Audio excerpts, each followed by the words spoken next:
ನಮಸ್ತೆ, ರಾಮಶ್ರೀ ಕ್ರಿಯೇಷನ್ಸ್ಗೆ ಸ್ವಾಗತ. ನಾನು ಶ್ರೀದೇವಿ. ನನ್ನ ಕೈಯಲ್ಲೇನೋ ಉಂಟು, ಏನು ಅಂತ ತೋರಿಸ್ತೇನೆ ನೋಡಿ.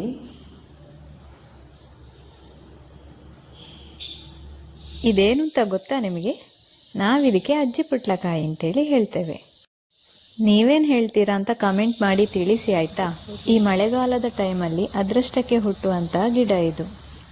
ಹಕ್ಕಿಗಳ ಮೂಲಕ ಬೀಜ ಪ್ರಸಾರಗೊಂಡು ಮಳೆ ಬಿದ್ದ ತಕ್ಷಣ ಅಲ್ಲಲ್ಲಿ ಹುಟ್ಟಿಕೊಳ್ತದೆ. ನನ್ನ ಹಾಗೂ ನನ್ನ ಮಗನ ಫೇವ್ರೆಟ್ ಹಣ್ಣಾದ್ದರಿಂದ ಒಂದೆರಡು ಗಿಡಗಳನ್ನು ಕಿತ್ತುಕೊಂಡು ಬಂದು ಮನೆ ಹತ್ರ ನೆಟ್ಟೆ. ಅತ್ತೆಯೂ ನಾನು ಒಟ್ಟಿಗೆ ಹೋಗಿ ಹುಡುಕಿ ಹುಡುಕಿ ಸಿಕ್ಕಿದಷ್ಟು ಹಣ್ಣುಗಳನ್ನು ಕೊಯ್ದುಕೊಂಡು ಬಂದೆವು. ಒಟ್ಟು ಇಷ್ಟು ಹಣ್ಣು ಸಿಕ್ಕಿತು. ಎಲ್ಲ ಹಣ್ಣಾಗಿದೆ ಅಂತ ನೋಡಬೇಕಷ್ಟೇ. ಈಗ ಮಗನಿಗಿದನ್ನು ತೋರಿಸ್ತೇನೆ, ನೋಡುವ ಅವನ ಎಕ್ಸ್ಪ್ರೆಷನ್ ಹೇಗಿರ್ತದೆ ಅಂತೇಳಿ. ಮಗನಿಗಂತೂ ನೋಡಿದ ಕೂಡಲೇ ಭಾರಿ ಖುಷಿ ಆಯಿತು. ಸೀದಾ ತಿನ್ನಲಿಕ್ಕೆ ಹೊರಟ.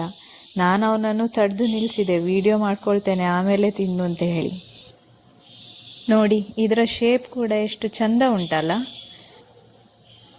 ಇದನ್ನೀಗ ಓಪನ್ ಮಾಡಿ ನೋಡುವ ಆಗ್ತಾ. ಸಿಪ್ಪೆ ತೆಗಿಲಿಕ್ಕೆ ತುಂಬ ಕಷ್ಟ ಏನೂ ಇಲ್ಲ.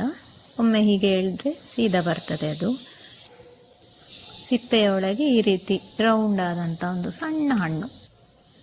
ಕಾಯಿ ಇದ್ದಾಗ ಸ್ವಲ್ಪ ಹಸಿರು ಬಣ್ಣದಲ್ಲಿರ್ತದೆ. ಹಣ್ಣಾಗ್ತಾ ಬಂದ ಹಾಗೆ ಬಿಳಿ ಅಥವಾ ಸ್ವಲ್ಪ ಹಳದಿ ಶೇಡ್ ಬಂದಂಥ ಕಲರ್ ಬರ್ತದೆ. ನಾವು ಚಿಕ್ಕವರಿದ್ದಾಗ ಹೀಗೆ ಹಳ್ಳಿಯಲ್ಲಿ ಸಿಗ್ತಾ ಇದ್ದ ಎಲ್ಲ ಹಣ್ಣುಗಳನ್ನು ಇಷ್ಟಪಟ್ಟು ತಿಂತಾ ಇದ್ವಿ. ಆಗೆಲ್ಲ ತುಂಬ ದೂರ ಶಾಲೆಗೆ ನಡ್ಕೊಂಡು ಹೋಗಬೇಕಿತ್ತು. ಆಗ ದಾರಿ ಬದಿಯಲ್ಲಿ ಇಂತಹ ಹಣ್ಣುಗಳೆಲ್ಲ ಕಾಣಲಿಕ್ಕೆ ಸಿಗ್ತಿತ್ತು. ಈ ಅಜ್ಜಿ ಪುಟ್ಲಕಾಯಿ ಮಾತ್ರ ಅಲ್ಲ, ಇದ್ರ ಜೊತೆಗೆ ಚವಿ ಹಣ್ಣಿರ್ಬೋದು, ಪುಚ್ಚೆಕಾಯಿ ಇರ್ಬೋದು, ಕಾರೆ ಹಣ್ಣಿರ್ಬೋದು, ಕುಂಟಲ ಹಣ್ಣಿರ್ಬೋದು, ಹೀಗೆ ಬೇರೆ ಬೇರೆ ರೀತಿಯ ಹಣ್ಣುಗಳು ಸಿಗ್ತಾ ಇತ್ತು.